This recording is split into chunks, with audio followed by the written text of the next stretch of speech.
नमस्कार, आप सभी का स्वागत हेलो किसान में। मैं हूं मुकुल शर्मा।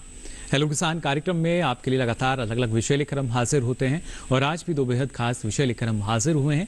आइए सबसे पहले नजर डाल लेते हैं हमारे आज के विषय पर। आज किस बात पर आपको हम जो जानकारी देंगे यहाँ पर, आज पहले हम बात करेंगे प्राकृतिक खेती की, किस तरीके से इस दिशा में अब हमारे जो किसान हैं वो आगे बढ़ रहे हैं, और साथ ही आपको जानकारी दी जाएगी बीजे मसालों के भंडारण में कीट प्रबंधन की। अगर इस तरह की समस्या आती है तब किस तरह का प्रबंधन हमारे किसानों को अपनाना चाहिए।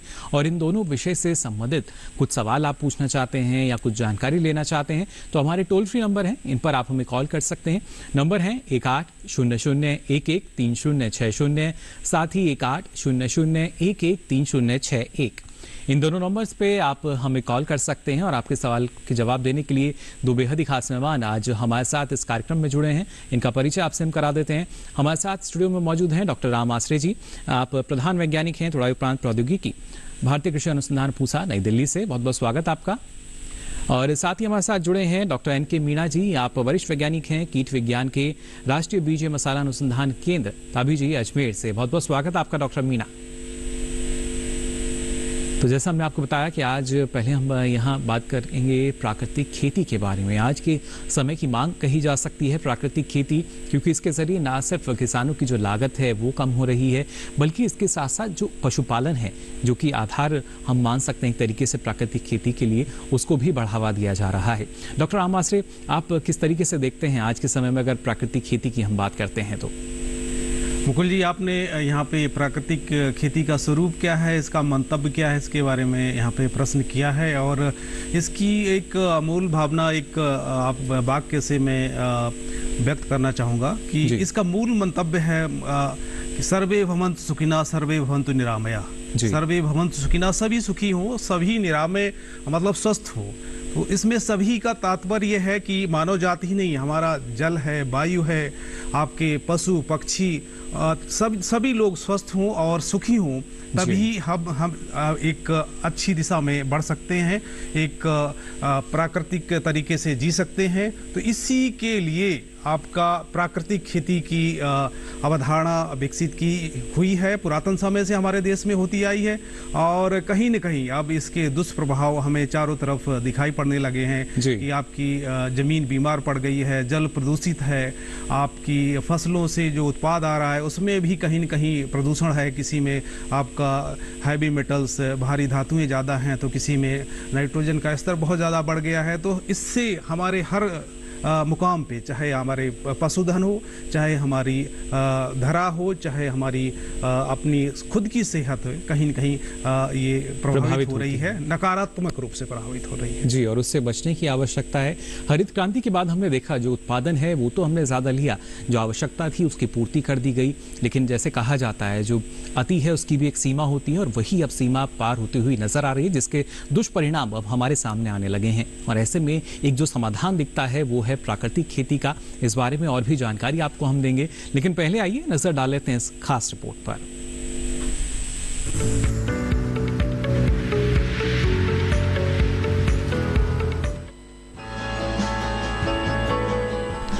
प्राकृतिक खेती को कुदरती खेती भी कहते हैं। ये देसी गाय पर आधारित कृषि पद्धति है। देसी गाय के गोबर में 16 मुख्य पोषक तत्व होते हैं और ये सभी पौधों के विकास के लिए जरूरी होते हैं। साथ ही देसी गाय के गोबर और मूत्र की महक देसी केंचुओं को बढ़ाने में भी मददगार होती है। इसीलिए देसी गाय को प्राकृतिक खेती का मूल आधार माना जाता है। आपको बता दें कि प्राकृतिक खेती करने के लिए गहरी जुताई करने की जरूरत नहीं होती। साथ ही प्राकृतिक खेती करते समय सिंचाई करने का तरीका भी थोड़ा अलग रहता है। सिंचाई पौधों से कुछ दूरी पर की जाती है, जिसमें सिर्फ 10% ही पानी लगता है। पौधों को दूर से पानी देने के कारण जड़ों की लंबाई बढ़ती है और जड़ों की लंबाई बढ़ने से पौधों के तनों की मोटाई और पौधों की लंबाई बढ़ जाती है और पैदावार अच्छी होती है। प्राकृतिक खेती में पौधों की दिशा का भी खास ध्यान रखा जाता है। जी हाँ, इसमें पौधों की दिशा उत्तर दक्षिण होती है। ऐसा करने से पौधों को सूरज की रोशनी ज्यादा समय तक मिल जाती है। सूरज से ऊर्जा मिलने के कारण पौधे अपने शरीर का निर्माण कर लेते हैं, जिससे न सिर्फ कीट लगने की आशंका कम हो जाती है, बल्कि पौधों में पोषक तत्व भी संतुलित मात्रा में इकट्ठे हो जाते हैं। प्राकृतिक खेती करने के लिए आपको बाजार से कुछ भी खरीदने की जरूरत नहीं पड़ती, जिससे पैसों की भी बचत होती है। ऐसे में प्राकृतिक खेती आर्थिक रूप से कमजोर किसानों के लिए किसी वरदान से कम नहीं है।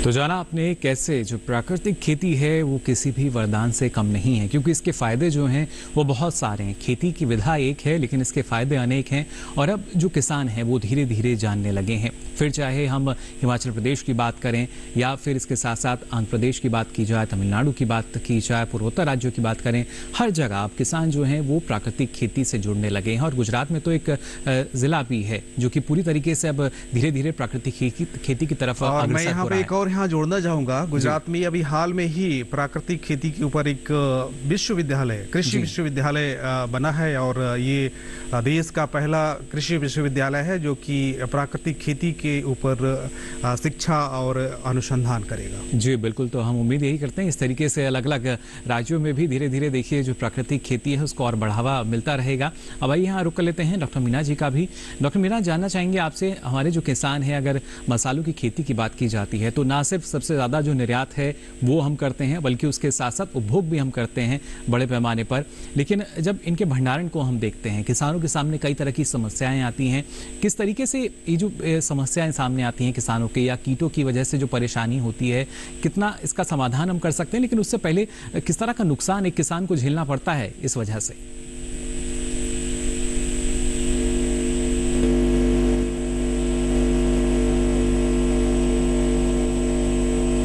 जी डॉक्टर मीना, चलिए दोबारा आपसे हम संपर्क करेंगे। यहाँ पर काफ़ी महत्वपूर्ण है किस तरीके से देखिए जो हमारे किसान हैं ना सिर्फ मसाले या बीजे मसालों की खेती करते हैं, लेकिन वहाँ पर अगर किसी कारणवश जब भंडारण किया जाता है, कीट उसमें लग जाते हैं तो किसानों के लिए कहीं ना कहीं परेशानी का सबब वो बन जाते हैं, नुकसान किसान को नज़र आने लगता है। और ऐसे में अगर आप कीट प्रबंधन अपनाते हैं तो काफ़ी महत्वपूर्ण है और आपकी जो मुनाफा है बीजे मसालों के ज़रिए वो आपको आने वाले समय में भी मिल सकता है। और मुनाफे के लिए ही डॉक्टर राम आश्रय हम मान सकते हैं जो प्राकृतिक खेती का विकल्प सुझाया गया है। और ना सिर्फ मुनाफा बल्कि हम पहले देखते हैं रसायन मुक्त खेती। तो एक किसान को शायद ये देखना चाहिए कि हम रसायन मुक्त खेती की बात कर रहे हैं, मुनाफे की बात भी उसके साथ साथ चल रही है। देखिए, अभी हम मुनाफे और नुकसान की बात करते थे तो केवल हम उसको मौद्रिक रूप में, जैसे आपने कुछ उत्पाद किया, ये यूँ कहें कि जैसे अभी हमें बीजे मसालों की बात चल रही थी, किसी ने जीरे का उत्पादन किया और जीरा उत्पादित करने के बाद वो बाजार में ले गए मंडी में, और मंडी में बेचने के बाद उनकी खेती में कितना एक पैसा लगा था और बेचने के बाद जो उनमें उनको रकम मिली उसका अंतर जो वो मापते थे उसको हम लाभ कहते थे या मुनाफा कहते थे। लेकिन अगर हम रसायनों का अधिक अंधाधुंध प्रयोग करते हैं तो उससे हमारे पर्यावरण को क्या नुकसान हुआ, मित्र कीटों की जान गई, या यूँ कहें कि हमारी मधुमक्खियाँ भी कहीं न कहीं, खासकर ये जो हमारे बीजीय मसाले हैं उस पर बहुत ज़्यादा भ्रमण करती हैं, उनमें हज़ारों लाखों मधुमक्खियों की भी बलि चढ़ गई। और इसी तरीके से और भी हमारे कुछ मित्र कीट और सूक्ष्म जीव जंतु भी होते हैं जो हमें आँख से नहीं दिखाई सकते हैं, मित्र कीटाणु या यूँ कहें कि बैक्टीरिया होते हैं, वो भी होते हैं, वो कहीं न कहीं जाते हैं। तो इसका अभी हमारा जो हम इकोनॉमिक एनालिसिस करते थे, आर्थिक विश्लेषण, उनको हम नहीं रखते थे, पर्यावरण को कितना नुकसान हुआ उसका भी हम उसमें विचार नहीं रखते थे। लेकिन अब एक समग्र अगर हम उसकी आर्थिक आकलन करें तो इन सभी परिस्थितियों को विचार करते हुए अगर प्राकृतिक खेती का हम इसमें मुनाफा देखें या फायदा देखें तो आपकी पशुओं की सेहत, पर्यावरण की सेहत, किसान की खुद की सेहत, इन सब में वो अगर हम समाहित करें तो उसका एक बहुत बड़ा योगदान है। उसको अभी शब्दों में व्यक्त करना, अभी आंकड़े हमारे पास उपलब्ध नहीं अधिक, क्योंकि अभी इसकी एक शुरुआत हुई है और भारत सरकार और राज्य सरकारें काफ़ी इसमें संजीदगी लिए हुए हैं और आने वाले समय में ये आंकड़े आएंगे और मैं समझता हूँ ये आंकड़े बहुत ही आंख खोलने वाले होंगे हमारे सारे दर्शकों की और जो भी उपभोक्ता है या उत्पादक है, ये सभी के लिए एक बहुत ही महत्वपूर्ण जानकारी होगी और एक यूँ कहें कि आंख खोलने वाली एक जानकारी काफी सकारात्मक हम मान सकते हैं इस बात को। लेकिन जिस तरीके से आपने कहा कि जो समग्र विकास की जब हम बात करते हैं तो प्राकृतिक खेती में भी जो इसका एक मूल कारक है वो है हमारा पशुधन। देसी गाय पालन की अगर बात की जाए तो क्या इसके जरिए हम ये भी मान सकते हैं कि अब एक बार फिर से जो देसी गौपालन है उसको भी बढ़ावा मिलता हुआ नजर आ रहा है? निश्चित तौर पर अगर मैं इसका एक जीता जागता उदाहरण अगर कहूँ कि अगर हम शहरों में रहते हैं तो किसी भी मिल्क पार्लर पे जहाँ पे दूध का विक्रय केंद्र है वहाँ पे जाएं तो आपको एक अलग काऊ मिल्क या गाय का दूध का एक बूथ मिलेगा वहाँ पे, और उसकी संख्या दिनों दिन बढ़ती जा रही है। आपकी काऊ मिल्क या गौवंश का जो दुग्ध उत्पाद है उसकी संख्या, उसका दूध है, उसका घी है, उसका जो है छाछ है, इसकी मात्रा दिनों दिन बढ़ रही है। और दिनों दिन बढ़ इसलिए रही क्योंकि इसकी मांग बहुत ज़्यादा है और कहीं न कहीं हमारे इस तरीके से जो हमारे डीडी किसान है या दूसरे और भी जन जागरण के माध्यम है, इनसे एक जागरूकता भी गई है कि अगर गाय का हम दूध खाते हैं तो गाय का दूध बहुत सुपाच्य होता है, उसमें विटामिन ए की मात्रा बहुत ज़्यादा होती है। यही जागरूकता जो है लगातार बढ़ती भी जा रही है। एक दर्शक हमारे साथ जुड़ चुके हैं। मोनू कुमार जी, बहुत बहुत स्वागत आपका। क्या जानकारी लेना चाह रहे हैं? जी सर जी नमस्कार। जी नमस्कार। जी सर, मैं जिला सागर मध्य प्रदेश बुंदेलखंड से बात कर रहा हूँ सर जी, गोलू कुमार जी। जी सर, मेरे सवाल ये है कि सर जी मैं ग्रामीण क्षेत्र में रहता हूँ सर जी। जी। तो जैविक नागरिक मतलब खाद बनाने की विधि बताइए सर जी, क्योंकि हमारे यहाँ काफी ज्यादा गोबर रहता है सर जी और ग्रामीण क्षेत्र में रहते तो उसका खाद बनाना चाहता हूँ सर जी, केचुए वाला। केचुए वाला यानी आप वर्मी कंपोस्ट की जानकारी लेना चाह रहे हैं? हाँ सर, बिल्कुल बिल्कुल, क्योंकि सर ग्रामीण क्षेत्र में रहते हैं, यहाँ काफी मात्रा रहती है गोबर की और केचुए सर जी पर्याप्त संख्या मिल जाते सर हमारे यहाँ। जी बिल्कुल। डॉक्टर आमाश्री जी देखिए, अगर आप वर्मी कंपोस्ट या केचुए की खाद का काम शुरू करना चाहते हैं और अपने लिए ही खुद करना चाहते हैं, अगर इसमें व्यावसायिक स्वरूप भी इसको दे सकते हैं, क्योंकि आपकी वर्मी कंपोस्ट की बहुत ज़्यादा इस समय मांग है, बहुतायत से मांग है। और इसके लिए खासकर आपको जो स्थान का चुनाव और किस प्रकार के केचुओं की प्रजातियां, कई प्रजातियां आती हैं, उसमें किस प्रजाति के केचुओं को आपको डालना है और उस केचुए के खाद उत्पादन के लिए आपको कौन कौन से अवशिष्ट पदार्थों की जरूरत होगी, इन सब का ज्ञान बहुत जरूरी है। और इसके लिए मैं ये कहूँ कि आप कहीं न कहीं प्रशिक्षण जरूर लें। अगर सागर में आप स्थित हैं तो आपके पास में ही आप झांसी बहुत ही नज़दीक है, सागर में भी आपका कृषि विज्ञान केंद्र है और राज्य सरकार का औद्यानिकी केंद्र, प्रशिक्षण केंद्र भी है और वहाँ पर वर्मी कंपोस्ट पर मैं समझता हूँ निश्चित तौर पर प्रशिक्षण दिया जा रहा हुआ। फिर भी मैं आपको कुछ बातें यहाँ पे बताना चाहूँगा। केचुए की खाद बनाने के लिए सबसे पहले आपको किसी ऐसे छायादार उचित स्थान का चुनाव जहाँ पे पेड़ों की छाया हो, या इसके ऊपर आप छप्पर भी की संरचना भी डाल सकते हैं, जिससे घास फूस या दूसरे आपकी पतवार से बनाया जाता है। और ये ऊंचे स्थान पे होना चाहिए जहाँ की जल जमाव नहीं हो पाए। और जो भी आप गड्ढे खोदते हैं, गड्ढों की गहराई जिसमें कि आपका 1.5 मीटर से ज़्यादा नहीं होनी चाहिए। अगर 1.5 मीटर से ज़्यादा गड्ढे की गहराई होगी तो इसमें ऑक्सीजन का संचार उचित मात्रा में नहीं हो पाएगा और जो केचुआ उसमें खाद जो भी आपका कंपोस्ट है आपका, जैसे गौवंश का उसमें अंश है या खेत की सड़ी हुई पत्तियां हैं, उनको अच्छी तरीके से वो नहीं ग्रहण करेगा और उसके पश्चात इससे आपको जो केचुआ आपका अपशिष्ट पदार्थ खाने के बाद जो मलत्याग करता है वही हमारा ये वर्मी कंपोस्ट है। यानी उतनी तीव्रता के साथ जो उतना खाद है वो शायद हमें नहीं मिल पाएगा, इसलिए कुछ ऐसी मुख्य बातें जिनका ख्याल रखना जरूरी है। अब आइए एक बार फिर रुक कर लेते हैं डॉक्टर एन के मीणा जी का। डॉक्टर मीणा, जानना चाहेंगे आपसे किस तरीके से हमारे जो बीजे मसाले हैं उसमें कीटों से नुकसान हमें देखने को मिलता है, किस तरह का नुकसान जो कीट हैं मसालों में पहुंचाते हैं? जी, बीजे मसाले में वैसे तो कई तरह के कीट लगते हैं और हमारे किसान भाई है जिनको जानकारी है कि सिर्फ और सिर्फ खेत में ही बीजे मसालों को कीटों से नुकसान होता है जी।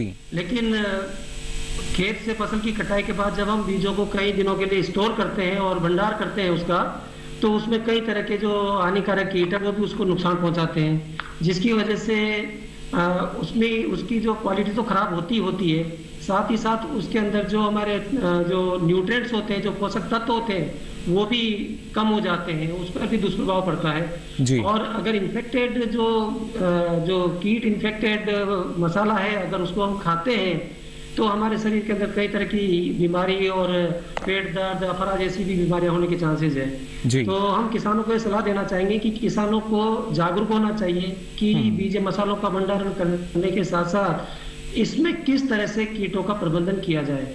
जी बिल्कुल, इस बारे में और विस्तार से आपसे हम जानकारी लेंगे। डॉक्टर मीना, जैसा आपने कहा कि ना सिर्फ जो कीट हैं उनका प्रकोप खेत में हो सकता है, बल्कि जब हम भंडारण भी करते हैं तब भी इनका जो प्रकोप है हो सकता है, और ऐसे में हमारी जो मसाले की गुणवत्ता है वो खराब हो सकती है और उसका नुकसान जो उसका भोग कर रहा है उनको भी हो सकता है। पहले एक रिपोर्ट के जरिए हमारे दर्शकों को जानकारी देते हैं, फिर और विस्तार से आपसे जानकारी लेंगे। आइए नजर डालते हैं इस खास रिपोर्ट पर।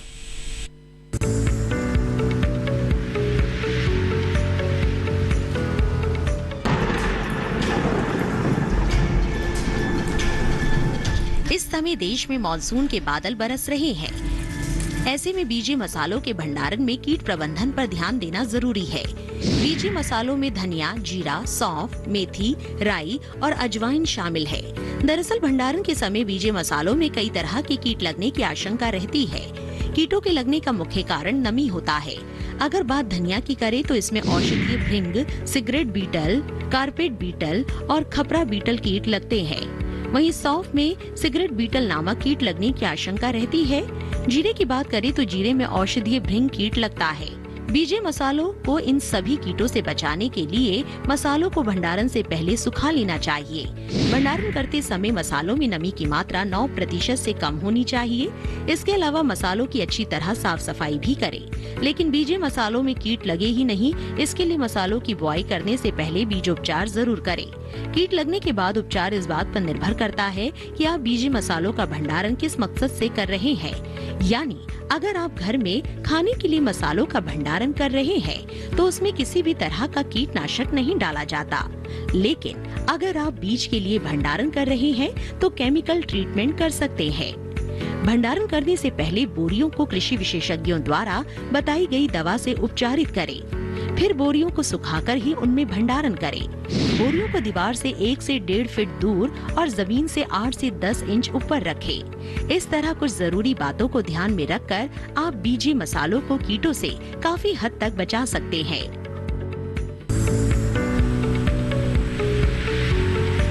इसमें आप क्वेश्चन पूछ सकते हैं, बीज उपचार प्राकृतिक तरीके से। तो जाना आपने किस तरीके से हमारे जो किसान हैं वो ना सिर्फ कीटों से जो मसाले हैं उनको सुरक्षित रख सकते हैं। फिलहाल एक दर्शक हमारे साथ जुड़े हैं, बहुत बहुत स्वागत आपका हेलो किसान में। क्या जानकारी लेना चाह रहे हैं? हेलो राकेश जी, आवाज मिल रही है आपको? हाँ जी जी, सवाल पूछ सकते हैं आप अपना। ये जानना चाहता हूँ कि हम अपने खेतों को रसायन मुक्त कैसे करें। चलिए, किस तरीके से खेतों को रसायन मुक्त किया जाए। शिमला हिमाचल प्रदेश से हमारे साथ जुड़े हैं, क्या जानकारी डॉक्टर आमाश्रे जी आप उनको देना चाहेंगे? देखिए, आप यहाँ पे प्राकृतिक खेती की बात चल रही है और निश्चित तौर पर इसका विकल्प प्राकृतिक खेती ही है, जिससे कि आप अपने खेतों को रसायन मुक्त कर सकते हैं। खेतों को जब रसायन मुक्त करेंगे तो आपकी फसल का उत्पाद होगा, तो आपकी जो खाद्यान्न उससे उत्पादित होगा, फल फूल सब्जी वो सारे आपके रसायन रहित होंगे। आप इसके लिए आपको मैं कहूँगा एक बहुत आसान तरीका है, लेकिन आसानी के साथ साथ इसमें बारीकियां भी बहुत अधिक हैं। इसके लिए आप हिमाचल प्रदेश से कृषि विश्वविद्यालय जो पालमपुर में है वहाँ पे प्रशिक्षण भी हासिल कर सकते हैं प्राकृतिक खेती के ऊपर।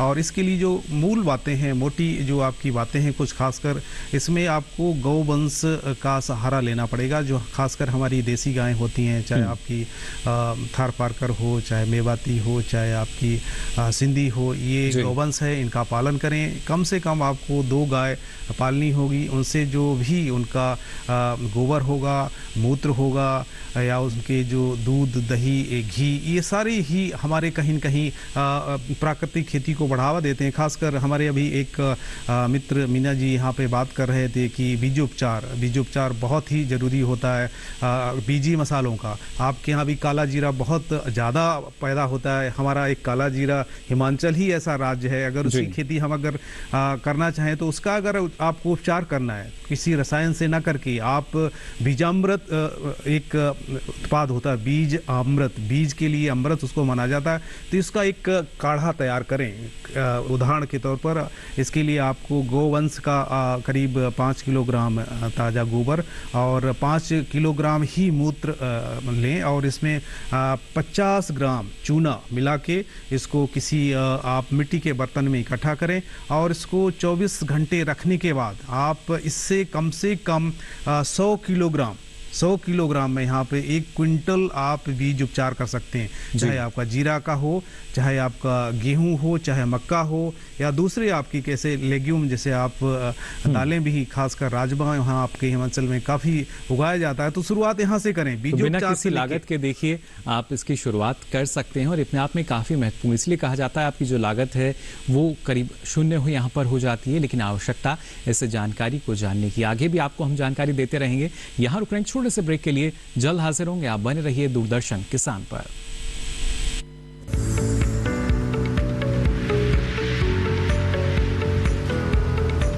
अरे भाई सुना नहीं क्या, केसीसी ने किसानों का जिंदगी बदल दिया है।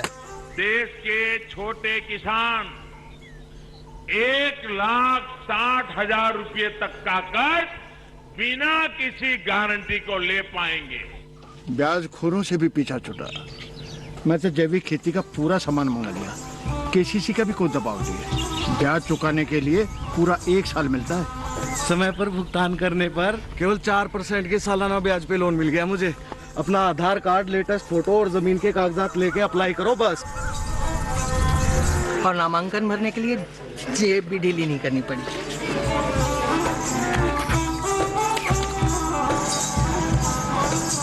चाचा, उधार चुकाने के 24 घंटे के बाद उतने ही पैसे वापस निकाल सकते हैं। केसीसी ने किसानों की जिंदगी वाकई बदल दी है। तो आप भी किसान क्रेडिट कार्ड अपनाएं और सहजता से ऋण पाएं।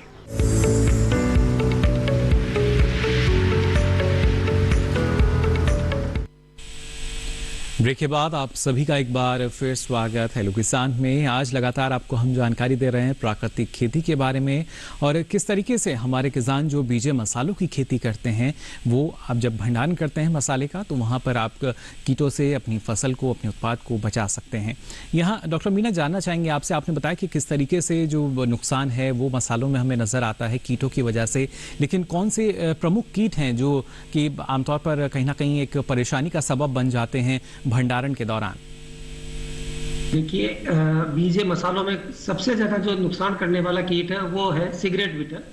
ये बहुत छोटा सा कीट होता है, लाल कलर का, बुरे लाल कलर का होता है। लगभग 2 से 2.5 mm इसकी लंबाई होती है, अंडाकार होता है। और जैसे ही ये ज्यादातर जीरे में सबसे ज्यादा नुकसान करता है, इसके अलावा ये हमारी सौंफ को भी नुकसान करता है, अजवाइन को भी नुकसान करता है। ये जो कीट है, अगर हम लोग हमारा जो भंडारण है उसको सही तरीके से हम ना करें, नमी रखें बीज में, और जो जिस जगह हम भंडारण कर रहे हैं उसकी साफ सफाई अगर अच्छे से ना करते हैं, ऐसी स्थिति में इस कीट का प्रकोप ज्यादा होने के चांसेस है, ज्यादा होने का आसार रहता है जी। और दूसरा जो कीट है वो कीट है ड्रग स्टोर बीटल, जिसको कहते हैं औषध भरंग कीट। ये औषध भरंग कीट भी ज्यादातर हमारी जो धनिया की जो बीज है उसको नुकसान करते हैं। इसके अलावा एक और कीट है जिसको बोलते हैं हम लोग रेड रस्ट फ्लोर बीटल। ये सारे ही भंडारण में लगने वाले कीट है। रेड रस्ट फ्लोर बीटल ज्यादातर हमारे जो कलौजी है उसको नुकसान करते हैं। इन कीटों का अगर समय पर हम प्रबंधन ना करें या कंट्रोल ना करें तो ये कीट लगभग 50% या इससे भी अधिक तक हानि पहुंचा सकते हैं और नुकसान कर सकते हैं हमारे भंडारण। चलिए, बिल्कुल किस तरीके से इनका हम नियंत्रण कर सकते हैं इस बारे में भी आपसे हम जानकारी लेंगे। फिलहाल हमारे साथ एक दर्शक जुड़ी हैं, प्रियंका जी हमारे साथ जुड़ी हैं उस्मानाबाद महाराष्ट्र से। बहुत बहुत स्वागत आपका। क्या जानकारी लेना चाह रही हैं प्रियंका जी? तो प्राकृतिक खेती की शुरुआत करना चाहते हैं हम, तो कैसे करें? आप जानना चाह रही हैं कैसे प्राकृतिक खेती की जाए? टेस्ट करवाने के लिए संपर्क कहाँ कर सकते हैं?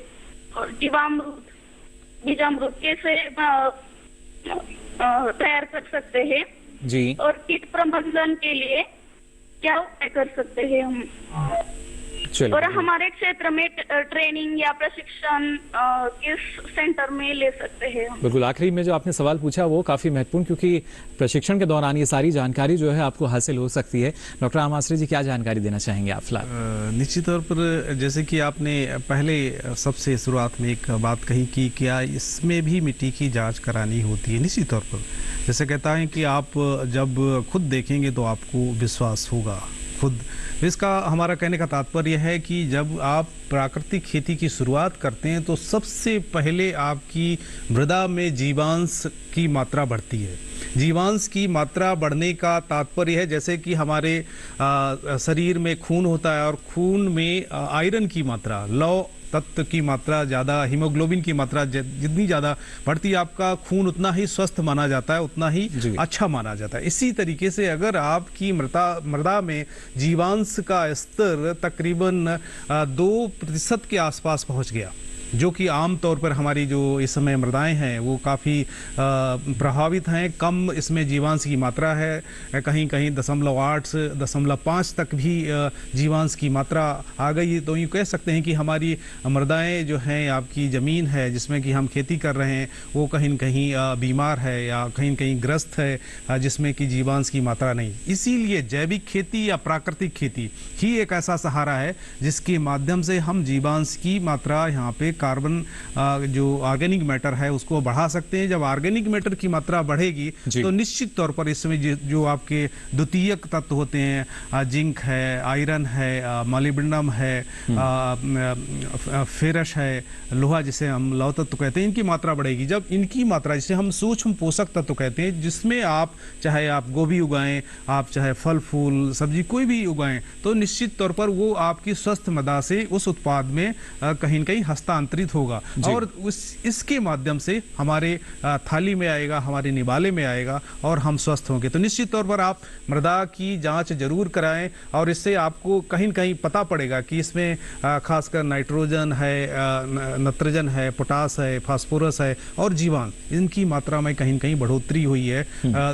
आपकी वर्ष दर वर्ष इसमें बढ़ती जाती है। पहले 3 वर्ष ऐसे होते हैं जिसमें कि इसमें जो हमारे जीवांश हैं वो बिल्डअप होते हैं, इनकी मात्रा धीरे धीरे बढ़ती है और 3 साल के बाद ये देखा गया कि जैविक उत्पाद है या जो कुदरती खेती है उससे उत्पादन आपकी जो आप रासायनिक खेती करते हैं उसके समकक्ष पहुंच जाता है।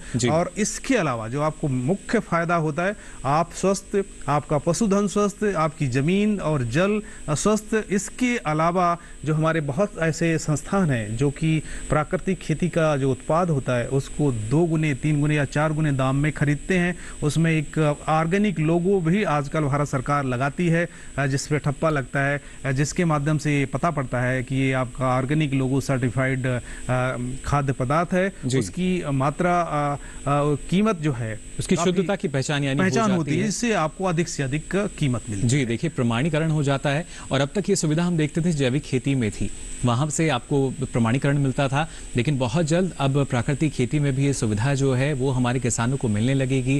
राष्ट्रीय जैविक खेती केंद्र जो था उसके साथ साथ राष्ट्रीय जैविक और प्राकृतिक खेती जो है उसमें जोड़ दिया गया है, तो आने वाले समय में और ज्यादा लाभ जो है वो हमारे किसानों को यहाँ मिल सकेगा निश्चित तौर पर। और यहाँ साथ ही डॉक्टर मीना, आपसे मैं जानना चाहेंगे, जैसे आपने बताया कि किस तरीके से जो अलग अलग कीट हैं वो फसल में हमारे उत्पाद में नुकसान पहुंचाते हैं, लेकिन कैसे हमारे जो किसान हैं इनसे अपनी उत्पाद को, अपनी उपज को बचा सकते हैं, किस तरीके से हमें भंडारण करना होगा?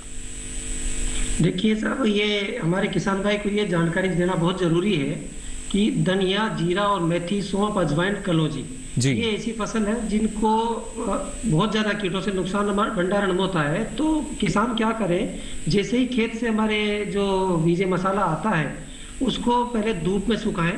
3-4 दिन तक धूप में सुखाने से उसमें नमी की मात्रा कम हो जाती है।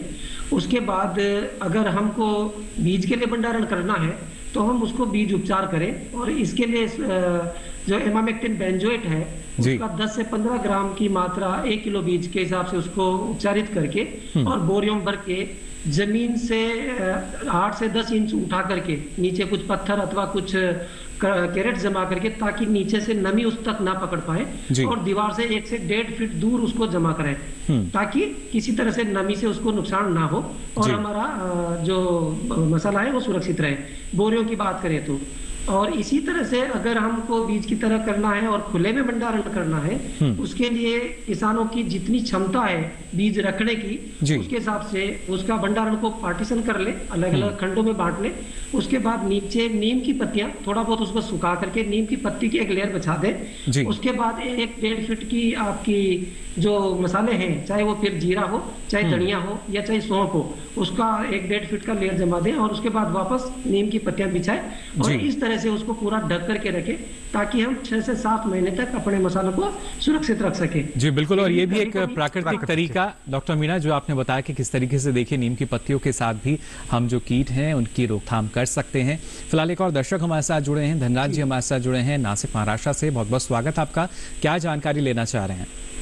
हाँ सर, हमें हर साल है ना गाय का गोबर डालते हैं जी, तो उससे खेती का कुछ पीएच बढ़ जाता है क्या? आप जानना चाह रहे हैं कि अगर गाय का गोबर हम खेत में डालेंगे तो क्या पीएच मान जो है वो बढ़ सकेगा? हाँ, हर साल डालने नहीं जी, क्या जानकारी देंगे? गाय का गोबर डालने से या आपका गौमूत्र सहित जो भी हम बिछाली होती है उसको एकत्र करके उसकी खाद बनाते हैं, खेत में ले जाते हैं, तो इससे मृदा का पीएच कम होता है जी, बढ़ता नहीं है। निश्चित तौर आपकी मृदा जैसे भी ऑर्गेनिक जीवांश या ऑर्गेनिक मैटर की मात्रा आपके खेत में बढ़ेगी गाय के गोबर से, तो आपकी मृदा का पीएच बढ़ेगा नहीं और ये नीचे आएगा। जी बिल्कुल, मेरे ख्याल से वो यही जानना चाह रहे हो कि वो बेहतर हो सकेगा या नहीं? निश्चित तौर पर बेहतर होगा जी। खासकर आपका अगर ऑर्गेनिक खेती हम करते हैं तो ज़्यादातर आपकी मृदाओं का पीएच, जैसे महाराष्ट्र में जहाँ की ज़्यादा बारिश नहीं होती है, कहीं कहीं पीएच 7 के ऊपर भी पहुँच जाता है, ये 8 के, जो कि वांछनीय नहीं है। हमारा पीएच 7 या इससे थोड़ा 6.5 से 7.5 के बीच होता है, तो ये पीएच मान अच्छा माना जाता है। और निश्चित तौर पर अगर गाय का गोबर है या गौमूत्र है, इसका बर्ताव अपने खेत में करते हैं तो इससे ये पीएच संतुलित रहेगा, बैलेंस रहेगा, मैं कहूँगा। बिल्कुल, देखिए कैसे आप बेहतर संतुलन बना सकते हैं, ना सिर्फ अपने खेत में बल्कि एक बेहतर पर्यावरण संतुलन जो है उसके लिए भी आप ये कोशिश कर सकते हैं अगर आप प्राकृतिक खेती को अपनाते हैं। और इससे संबंधित और भी खास जानकारी आपको हम आगे देंगे। यहाँ रुक रहे हैं एक छोटे से ब्रेक के लिए।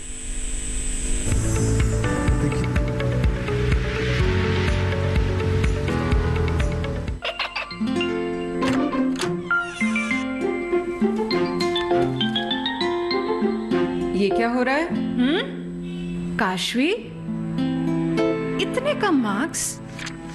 काशू बेटा पढ़ा करो, पढ़ोगी नहीं तो आगे कैसे बढ़ोगी? मम्मा मैं भी तो आपसे यही कहना चाहती हूँ, पढ़ा करो। आप पढ़ोगे नहीं तो आगे कैसे बढ़ोगे? मतलब?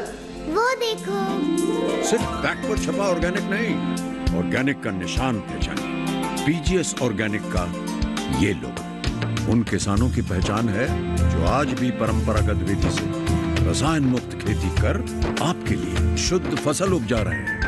अब समझे मम्मा, अगर मैं प्योर ऑर्गेनिक फूड नहीं खाऊंगी तो अच्छे मार्क्स कहाँ से लाऊंगी? अच्छा बच्चों, जैविक खेती की इस मुहिम को आगे बढ़ाइए, शुद्ध ऑर्गेनिक अपनाइए।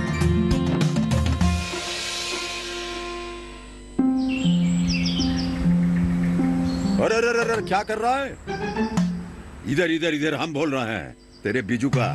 पुतला बोल रहा है? हाँ, पक्षियों से तो हम खेत को बचा लेते हैं, पर इन घातक रसायनों से कैसे बचाएं? मतलब? देख बेटा, तू जो ये अंधाधुंध रसायन मिलाता है ना, मिट्टी की सेहत बिगड़ने लगी है। और जब माटी ही कमजोर पड़ जाएगी तो उपज कैसे सेहतमंद होगी? हाँ? अरे पहले ऐसा नहीं था, पूछना अपने बड़े बुजुर्गों से, कैसे फसल लहलहाती थी, शुद्धता झलकती थी। हाँ, माटी भी तंदुरुस्त और लोग भी। अब पहली वाली बात कहाँ? पर अब तो सब यही डाले हैं। सब नहीं, आज भी लाखों जागरूक किसान परंपरागत विधि से फसल उगा रहे हैं। खर्चा कम और उपज की कीमत भी बेहतर पा रहे हैं। ठीक है भाई, मैं भी आज से जैविक खेती शुरू करूंगा। माटी से प्रेम की परंपरा है परंपरागत खेती।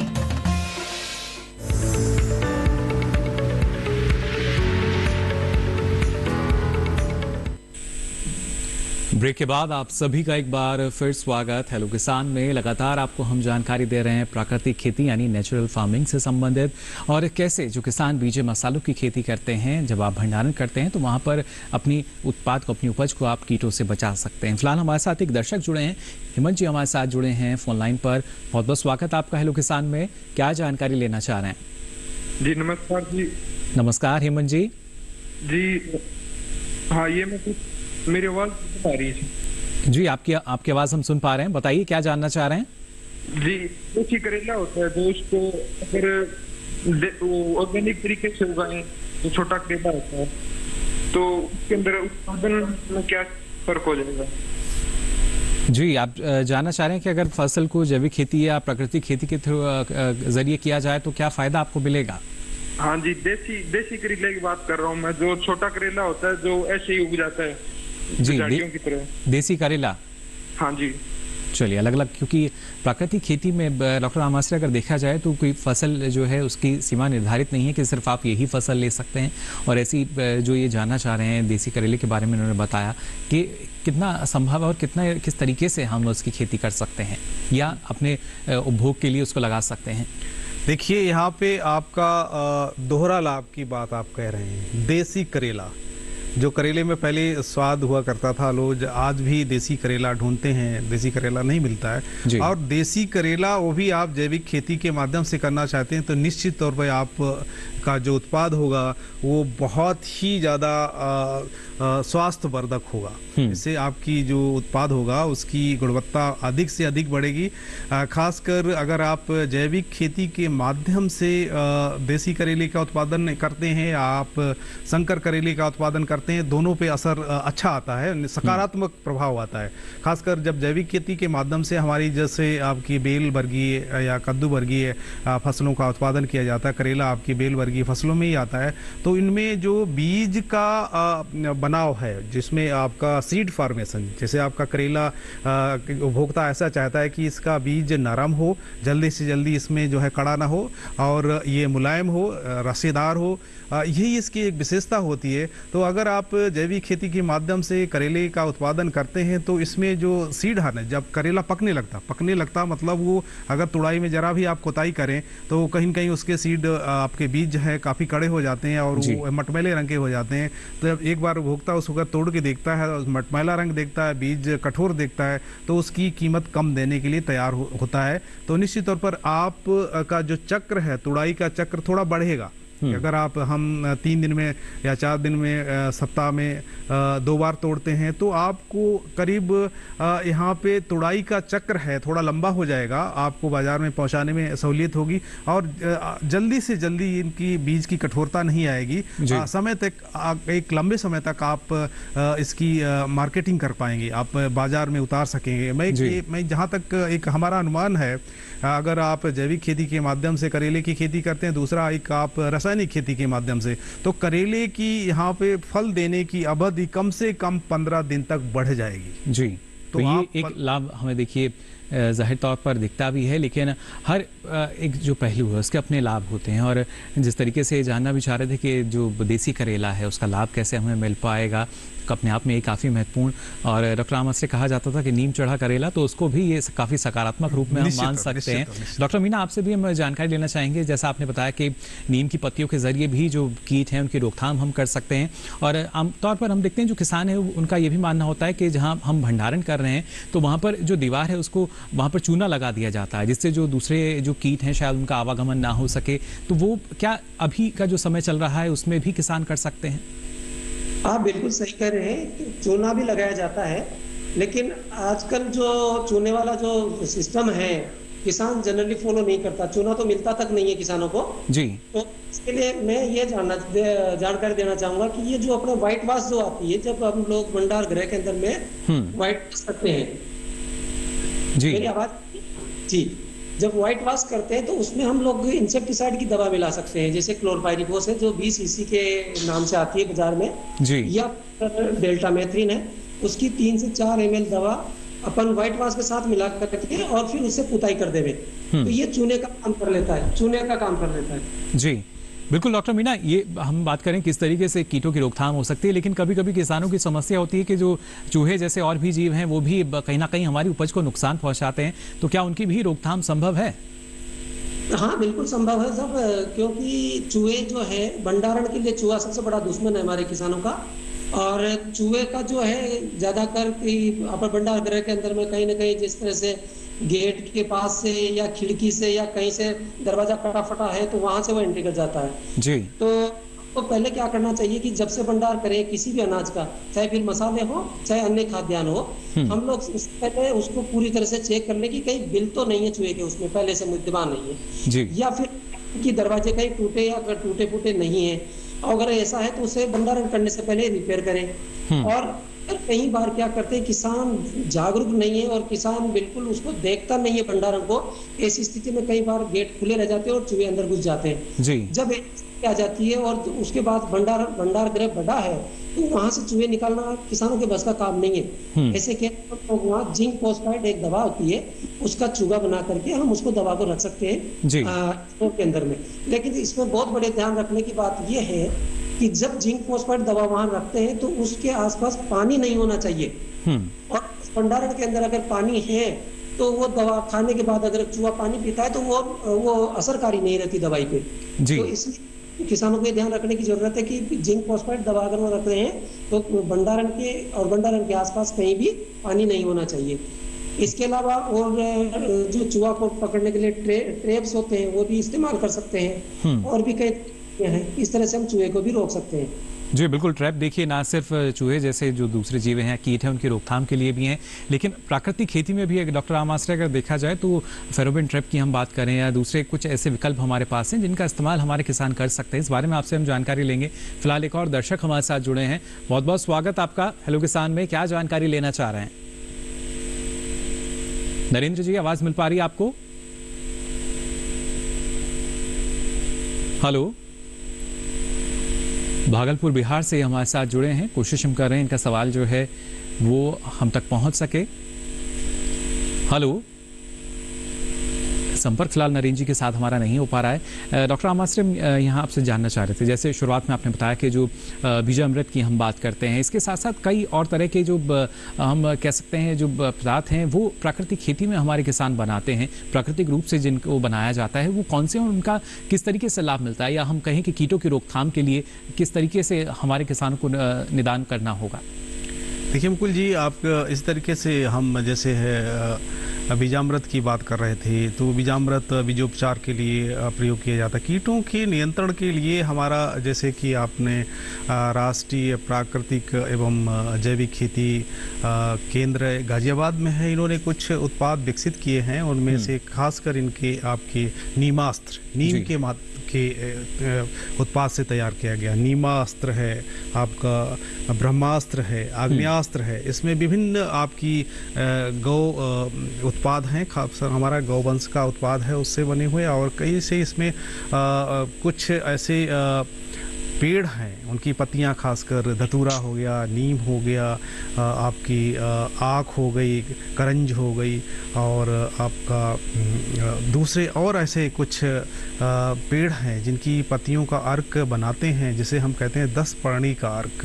10 पर्णी का अर्क, इसमें 10 ऐसे हमारे बॉटेनिकल्स हैं, जो पौधे हैं जिनका अर्क मिलाते हैं और उसको कुछ फर्मेंट होने के लिए, किण्वित होने के लिए छोड़ देते हैं एक सप्ताह या 10 दिन के लिए, और उससे जो डिकॉक्शन बनता है उसको हम ड्रेन करके, छान करके, खासकर हमारा माहू है, आपकी चिट्टी मक्खी है जिसे कहते हैं व्हाइट फ्लाई है, आपका जैसिड है, आपका सकिंग पेस्ट हैं जो कि रस चूसते हैं पत्तियों से या फलों से, उनको नियंत्रित करने के लिए बहुत ही कारगर ये 10 पर्णी का अर्क होता है। इसको बनाने के लिए विधियों का विवरण किया गया है, यहाँ पे साहित्य भी उपलब्ध है, खासकर जिसका मैंने यहाँ पे चर्चा की है कि आपका राष्ट्रीय जैविक एवं प्राकृतिक अनुसंधान सेंटर है, जो केंद्र है, यहाँ पे प्रशिक्षण भी दिया जाता है,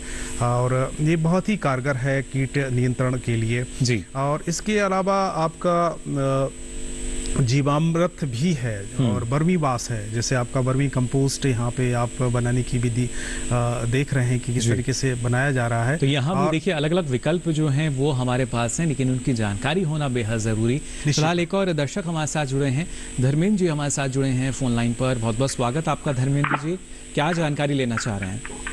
सर मैं पीजीएस सर्टिफिकेट के बारे में जानकारी चाह रहा था सर। जी बताइए, क्या जानना चाह रहे हैं? सर ये जो पीजीएस सर्टिफिकेट हमें जल्दी से जल्दी कैसे प्राप्त हो सकता है सर? हमें किस तरीके से खेती करनी चाहिए जिससे हमें पीजीएस सर्टिफिकेट जल्दी से जल्दी प्राप्त हो सके? जी बिल्कुल, देखिए जल्दी से जल्दी हर कोई किसान चाहता है कि उसका जो प्रमाणीकरण है वो हो सके, लेकिन करीब 3 वर्ष का समय इसमें लगता है। डॉक्टर अमावस्या, अगर बात की जाए जो पीजीएस प्रमाणीकरण की हम बात करते हैं, किस तरीके से इसके लिए हमारे जो किसान हैं उनको और जानकारी मिल सकती है?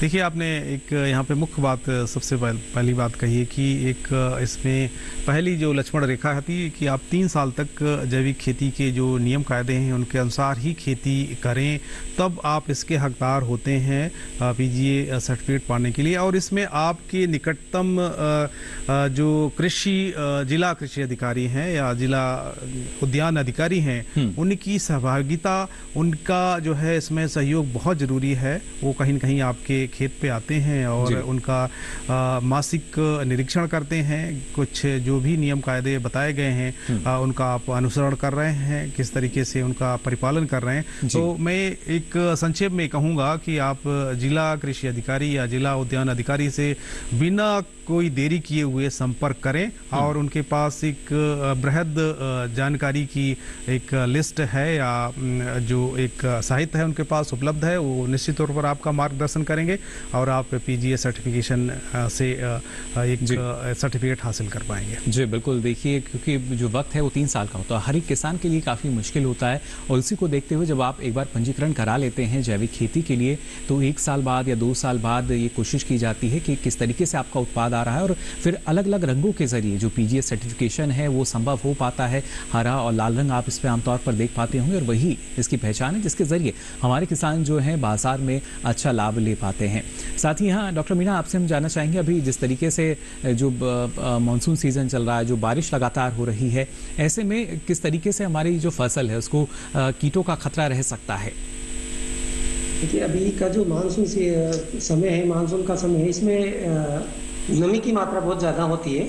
ऐसे में हमारा सबसे जो ध्यान रखने वाली बात है वो है कि हमारा भंडारण है वो एयर टाइट होना चाहिए। जी, एयर टाइट होने की वजह से उसमें किसी तरह का हवा का आवागमन नहीं होगा, तो नमी की मात्रा उसमें कम रहेगी। इसके अलावा ये भी जानकारी किसान भाइयों को देना चाहूँगा कि हर घर में मसालों का प्रयोग होता है जी, और जनरली लोग मसाले को खुले में या डिब्बे में जिसका ढक्कन भी टाइट नहीं होता ऐसे में भर करके रखते हैं, और उसमें भंडारण कीट लग जाते हैं, और वो जो इन्फेक्टेड बीज को अगर हमारे घर में खाने के लिए प्रयोग में लाते हैं तो उसका पर काफी दुष्प्रभाव पड़ता है। तो मैं इनको बताना चाहूँगा कि हमारे ये जो खासकर मानसून सीजन की आपने अभी बात करी, इस समय में तो इन कीटों से सुरक्षित रखने के लिए एयर टाइट भंडारण करना जरूरी है। घर के अंदर क्या करेंगे कि जो पॉलीथीन होती है, और जो कि अभी भारत सरकार ने जो सिंगल यूज प्लास्टिक बैन किया है, तो उसके स्थान जो एल्यूमिनियम की पैकेट्स आते हैं उसके अंदर 1 किलो 2 किलो की पैकेट में मतलब उसको रख सकते हैं, 2-3 महीने के लिए आराम से सुरक्षित रख सकते हैं। कभी कभी इस तरह की चीजें हमारे पास नहीं होती है तो हम लोग उसको फ्रीज में, जिसका तापमान 0 डिग्री सेंटीग्रेड के आसपास होता है, वहां पर भी हम कई दिनों के लिए उसको सुरक्षित रख सकते हैं। कभी अगर में कीट लग भी जाता है, जैसे हमारा मसाला है उसमें कीट लग गया, तो उसके लिए हमारे जो घर वाले क्या करें कि तुरंत उसको बाहर निकालें, उसको धूप में सुखाएं, या अगर धूप व्यवस्था नहीं है तो हम उसको ओवन में भी सुखा सकते हैं, लेकिन इतना सुखाएं ताकि वहां से कीट उसमें से निकल जाए या कीट उससे मर जाए, इतना ना सुखाएं कि हमारा मसाला जल जाए। जी, यानी अलग अलग माध्यम है जिनके जरिए हम बेहतर ढंग से भंडारण कर सकते हैं और अपनी उपज को कीटों से दूर रख सकते हैं, कीटों का नियंत्रण कर सकते हैं। आगे भी आपसे हम यहाँ जानकारी लेंगे, लेकिन फिलहाल हेलो किसान में वक्त हो चला एक और छोटे से ब्रेक का। जल्द हाजिर होंगे, आप बने रहिए दूरदर्शन किसान पर।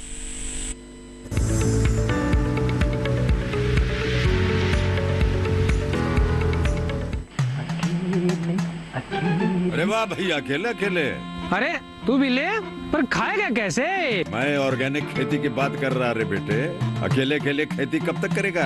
मतलब गांव में 20-25 किसानों का समूह बना के पंजीकरण करवा ले, फिर सरकारी ट्रेनिंग भी मिलेगी और मुफ्त जैविक बीज खाद भी। फिर बीजीएस ऑर्गेनिक की सरकारी मोहर के साथ तेरी उपज आकर्षक पैक में पहुंचेगी बड़े बाजार तक। अच्छा? हाँ। अरे भाई कहाँ चल दिया? सबको साथ लाने, आमदनी बढ़ाने। तो किसान भाई समझ गए ना, साथ मिलकर ऑर्गेनिक खेती कीजिए, अपनी परंपरा को आगे बढ़ाइए, ज्यादा मुनाफा कमाइए। माटी से प्रेम की परंपरा है परंपरागत खेती।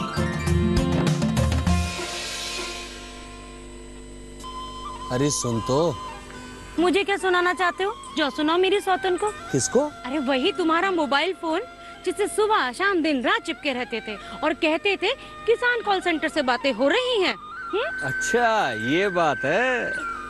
हाँ क्यों, क्या हुआ?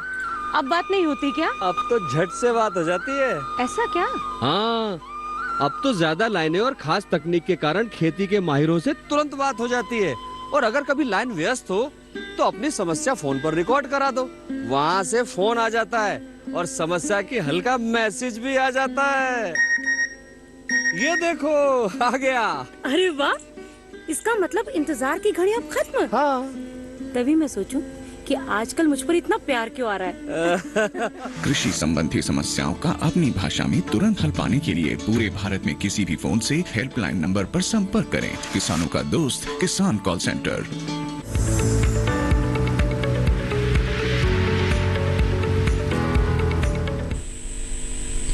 ब्रेक के बाद आप सभी का एक बार फिर स्वागत। हेलो किसान में लगातार आपको हम जानकारी दे रहे हैं, जागरूक कर रहे हैं प्राकृतिक खेती के बारे में और कैसे आपकी जो मसालों की फसल है उसके भंडारण में कीटों से रोकथाम आप कर सकते हैं। फिलहाल हमारे साथ एक दर्शक जुड़े हैं, कुणाल जी हमारे साथ जुड़े हैं अजमेर राजस्थान से। बहुत बहुत स्वागत आपका। पुखराज जी क्या जानकारी लेना चाह रहे हैं? हेलो पुखराज जी, आवाज मिल पा रही है आपको? अजमेर राजस्थान से हमारे साथ जुड़े हैं। कोशिश हम कर रहे हैं कि इनका जो सवाल है उसको हम शामिल कर सकें कार्यक्रम में। लगातार अलग अलग राज्यों से, अलग अलग शहरों से हमारे साथ जो किसान हैं वो जुड़ते हैं। पुखराज जी आवाज़ मिल पा रही है आपको हमारी? चलिए फिलहाल संपर्क जो है वो पुखराज जी के साथ हमारा नहीं हो पा रहा है और काफ़ी महत्वपूर्ण कि किस तरीके से लगातार देखिए जो दर्शक हैं वो अब हमारे जागरूक हो रहे हैं यहाँ पर। खासतौर से यहाँ डॉक्टर मीना आपसे एक और जानकारी हम यहाँ लेना चाहेंगे। जैसा आपने बताया कि किस तरीके की देखभाल हमें करनी चाहिए, लेकिन आमतौर पर जो आपने जिस बात का जिक्र भी किया कि जो प्लास्टिक के बैन की हम बात करते हैं उस वजह से प्लास्टिक बैग जो हैं वो आमतौर पर किसान को उपलब्ध नहीं हो पाते, या वो एक तरीके से जो जूट का जो थैला होता है उसी में, जो बड़ा थैला बोरी जिसे हम कहते हैं, उसमें वो भंडारण करते हैं। तो क्या उसकी भी किसी तरह की साफ सफाई या उसमें भी किसी तरह का जो प्राकृतिक रूप से नीम की पत्तियां अगर हम रख दें तो वहां से भी कीटों की रोकथाम कर सकते हैं? जी, आजकल जो जूट के जो बैग्स मिलते हैं मार्केट में, बाजार में, वो जूट का बैग वो खरीदना चाहिए जिसके अंदर से लाइनिंग रहती है, प्लास्टिक लाइनिंग रहती है अंदर से, ताकि उसमें बीज ज्यादा समय तक सुरक्षित रख सकते हैं। मेरा कहने का मतलब अंदर से प्लास्टिक उसमें चिपकी हुई रहती है बैग के अंदर में, जूट के बैग्स के अंदर में, उस वाले जूट बैग को प्रयोग में लेवे। और इसके अलावा जूट का जो बैग है अगर मान लो वो नहीं भी मिलता है तो हम जूट के बैग को ट्रीट करके उसमें भंडारण कर सकते हैं। ये अच्छी सुविधा है कि इसके लिए डेल्टामेथ्रिन एक दवा होती है, उसका उसमें दवा का 2 से 3 मिलीलीटर पर लीटर के दर से घोल बना करके उस बोरी को या जूट के बैग को पहले अच्छे से ट्रीट कर ले, सुखाए और सुखाने के बाद उसमें भंडारण करें तो भी हमारा काफी हद तक जो भंडारण में लगने वाले कीटों से बचाया जा सकता है। जी बिल्कुल। इसके अलावा और भी बड़ी अच्छी तकनीक है, अगर बीज की मात्रा और मसाले की मात्रा कम है तो हम जो सरसों का तेल या मूंगफली का तेल है वो भी 8 से 10 ml प्रति किलो बीज के हिसाब से उसको उस बीज को अच्छे से उसको मिला दे ताकि उसका ट्रीटमेंट हो जाए उसे, और उससे भी हमारे जो मसाले हैं काफी दिनों तक सुरक्षित रहते हैं। जी, तो अलग अलग माध्यम हमारे पास हैं जिसके जरिए हम अपने बीजे मसालों को सुरक्षित रख सकते हैं भंडारण के दौरान। फिलहाल डॉक्टर एन के मीणा जी, आपने इतनी महत्वपूर्ण जानकारी हमारे दर्शकों के साथ साझा की, इसके लिए आपका बहुत बहुत आभार। जी, नमस्कार। जी, तो डॉक्टर मीना ने तो बताया किस तरीके से हम बचा सकते हैं, और खासतौर से डॉक्टर मास्टर जी देखा जाए तो प्राकृतिक खेती जो है वो अब हमें हर जगह दिखती है, भले ही थोड़ी सी जगह दिखती हो। और ऐसे ही जो हमारे प्रधानमंत्री हैं श्री नरेंद्र मोदी, उनका भी कहना यही कि जो किसान है वो चाहे भले ही छोटे स्तर पर शुरुआत करें, लेकिन प्राकृतिक खेती की शुरुआत वो कर सकते हैं। निश्चित तौर पर मैं यहाँ पे यही जोड़ना चाहूँगा कि जब जागो तभी सवेरा, और ये शुरुआत निश्चित तौर पर एक समागम में बदलेगी, और हमारा पूर्ण विश्वास है क्योंकि इसके फायदे दिखते हैं। फायदे अपनी सेहत पर, अपने पशुधन की सेहत पर, अपनी आपकी जो खेती है, जल है, वायु है, और इसके अलावा जैसे आपकी बीजीएस लोगो सर्टिफिकेशन की बात की है, और जो आपकी खरीदारी के माध्यम है, हर चीज का मूल मंत्र है आपका पैसा। अगर किसान को निश्चित पर एश्योर्ड इनकम मिलेगी आपके प्राकृतिक उत्पाद, तो निश्चित तौर पर वो प्राकृतिक खेती की तरफ जाएगा। और इसके लिए राज्य और केंद्र सरकार बिल के बहुत दृढ़ निश्चय पूर्वक कार्य कर रही हैं, और नए नए आयाम किसानों खेत के लिए, खासकर जो प्राकृतिक खेती के लिए जरूरी है, उनके लिए काम कर रही है। हमें तो लगातार कोई संदेह नहीं है, प्रयास किए जा रहे हैं। और आज हेलो किसान के माध्यम से भी हम भी लगातार यही प्रयास करते हैं जो किसान हैं वो प्राकृतिक खेती की तरफ अग्रसर हों, और इसमें आपने भी इतना महत्वपूर्ण योगदान दिया, महत्वपूर्ण जानकारी दी डॉक्टर आमाश्रे जी, इसके लिए आपका भी बहुत बहुत आभार। नमस्कार। तो जाना आपने किस तरीके से प्राकृतिक खेती के जरिए आपको लाभ मिल सकता है। अब चलिए हमारे जो कल के विषय रहेंगे वो उसके बारे में भी आपको हम जानकारी दे दें, जिससे पहले से ही आप अपने जो सवाल हैं वो तैयार कर सकें। कल खासतौर से आपको हम जानकारी देंगे अमरूद के नए और पुराने बागों के रखरखाव के बारे में, और बात होगी सब्जी फसलों की नर्सरी प्रबंधन की। इसके साथ ही आप अपना कोई सवाल या सुझाव है तो हम तक पहुंचा सकते हैं ईमेल के जरिए। मेल आईडी आप नोट कर लीजिए, मेल आईडी है hellokisan2015@gmail.com। साथ ही आप फेसबुक के माध्यम से भी हमारे साथ जुड़ सकते हैं। इसके लिए आपको फेसबुक पर जाकर हिंदी में टाइप करना होगा हेलो किसान, और यहाँ भी आप अपना सवाल या सुझाव लिखकर छोड़ सकते हैं।